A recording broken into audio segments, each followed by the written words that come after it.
സാന്ത്വനം charitable society Peermade നിയോജക മണ്ഡലം കമ്മിറ്റിയുടെ നേതൃത്വത്തിൽ വോളണ്ടിയർ പരിശീലനം സംഘടിപ്പിച്ചു. സൊസൈറ്റി ജില്ലാ ചെയർമാൻ റോമിയോ സെബാസ്റ്റ്യൻ പരിശീലന പരിപാടി ഉദ്ഘാടനം ചെയ്തു.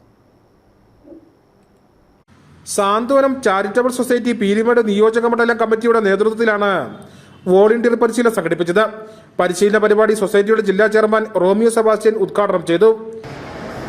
നമുക്കിത് ജില്ലയിലാകെ ഒരേപോലെ കേന്ദ്രീകരിച്ച് കൊണ്ടുവരാൻ നമുക്ക് കഴിഞ്ഞില്ല. ഒന്നിതിന്റെ ഫണ്ട് കണ്ടെത്തണമെങ്കിലും ഇതിന്റെ പ്രവർത്തനങ്ങൾ കോർഡിനേറ്റ് ചെയ്യണമെങ്കിലും ആരോഗ്യവകുപ്പിന്റെയും എല്ലാ സഹായം നമുക്ക് ലഭിക്കണമെങ്കിലും എല്ലാം ജില്ലാടിസ്ഥാനത്തിൽ പ്രവർത്തനം വേണമായിരുന്നു. അത് 2 വർഷം മുമ്പ് നമ്മൾ പുനഃപരിശോധിക്കുകയും